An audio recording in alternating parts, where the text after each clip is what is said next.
Bonjour Gaëtan Dussozé, Bonjour. merci d'être avec nous ce matin. Quelle est la priorité du Front National Jeunesse dans cette élection présidentielle ?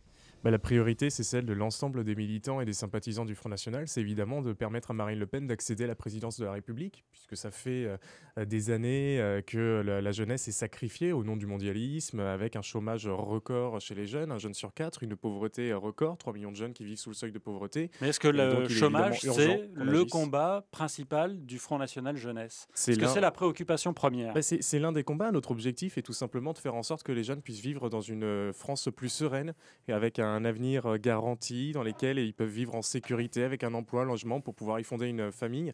Bref, toute la base pour pouvoir finalement grandir et vivre normalement. Gaëtan Dussozé, revenons sur la présence de Marine Le Pen sur le site de Whirlpool hier à Amiens, avant la venue d'Emmanuel Macron. Est-ce que ce deuxième tour de la présidentielle va se résumer à une bataille d'images pour Marine Le Pen ? Non, je ne crois pas, puisqu'en réalité, le résultat finalement du premier tour, c'est que finalement le vieux poussiéreux clivage gauche-droite qu'on dénonçait depuis longtemps comme inexistant et plus valable s'est effacé au profit d'un nouveau clivage, celui qui oppose les patriotes avec Marine Le Pen aux mondialistes avec Emmanuel Macron.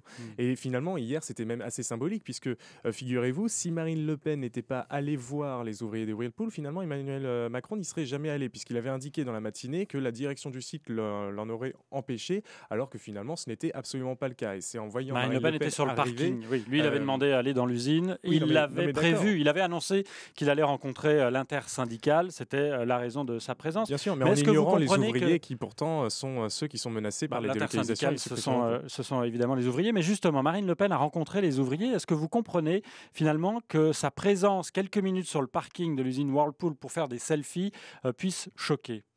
Bien écoutez, je ne crois absolument pas que ça soit ce qu'ont ressenti les ouvriers sur place, puisqu'au contraire, lorsqu'elle est arrivée, il y a eu un bol d'air frais, il y a eu cette sensation qu'enfin quelqu'un était venu pour les entendre, pour les défendre aussi, puisque aujourd'hui, entre Marine Le Pen et Emmanuel Macron, il est évident que c'est Marine Le Pen qui s'est engagée à faire en sorte que Whirlpool ne ferme pas, et que si finalement l'entreprise décide véritablement de délocaliser en Pologne, alors qu'elle a pourtant C'est reçu prévu l'année 40 prochaine, millions, hein. alors qu'elle a reçu quand même 40 millions d'euros de subventions de la part de l'État avec le CICE, et bien dans ce cas-là, tout produit réimporté en France sera taxé à hauteur de 35%. Ça veut dire que les produits français seront également taxés à l'international. Ça veut surtout dire que les entreprises françaises qui décident d'aller délocaliser pour accroître leurs profits sur le dos des travailleurs doivent prendre leurs responsabilités. Mais cela veut dire aussi que les entreprises françaises qui voudront exporter seront encore plus taxées. Ça dépend. Si elles produisent sur le sol national, il n'y a aucun problème. Non, Mais dans ce cas-là, il y a une par priorité. mesure de rétorsion des autres pays. Oui, mais écoutez, aujourd'hui, c'est déjà le cas. Il y a 98% des pays dans le monde qui font du protectionnisme et qui taxent justement les produits qui sont produits à l'étranger, qui pourraient mettre en concurrence finalement déloyale leur propre production nationale. Donc, c'est plutôt un retour à la normale de faire en sorte que la France puisse faire comme l'ensemble des pays du monde entier. Gaëtan Dussozé, il est question au Front National de nationaliser en partie, par exemple, l'usine de Whirlpool. Est-ce que ça veut dire que Marine Le Pen, présidente, viendrait sauver toutes les entreprises, toutes les usines en les nationalisant ? Est-ce que c'est tenable ? Si vous voulez, il faut regarder où sont les priorités. La priorité, c'est de sauvegarder l'emploi en France. C'est ça qui est essentiel. Et si pour cela, il faut à un moment donné nationaliser sur un temps éphémère, c'est pas non plus éternel, pourquoi pas ? Après, vous savez que Marine Le Pen a aussi l'intention justement de chercher des entreprises ou des particuliers qui peuvent reprendre justement ces entreprises avec toujours Mais là aussi, c'est la loi. Avant de délocaliser ou de fermer un site, il faut trouver des repreneurs. Il y en avait 2 potentiels. Bien sûr, tout ça ne à s'est fait. pas fait, mais c'est Mais déjà la loi aujourd'hui. la seule condition et le seul objectif que nous poursuivons, c'est celui du maintien de l'emploi en France. C'est ça qui est essentiel. Sinon, on continue à aller toujours dans le même sens, qui est celui de ce modèle économique qui est complètement défaillant et qui est aujourd'hui responsable des 7 millions de chômeurs que nous avons dans notre pays. Gaëtan Dussozé, un mot de ce qui se passe du côté de la France insoumise et l'attitude de Jean-Luc Mélenchon qui ne va pas dire pour qui il vote ou ce qu'il va faire, en tout cas au second tour. Est-ce que c'est une bonne chose ? Est-ce que vous vous réjouissez, vous, au Front National, de pouvoir récupérer soit les votes des sympathisants de la France insoumise, soit de bénéficier de leur abstention ?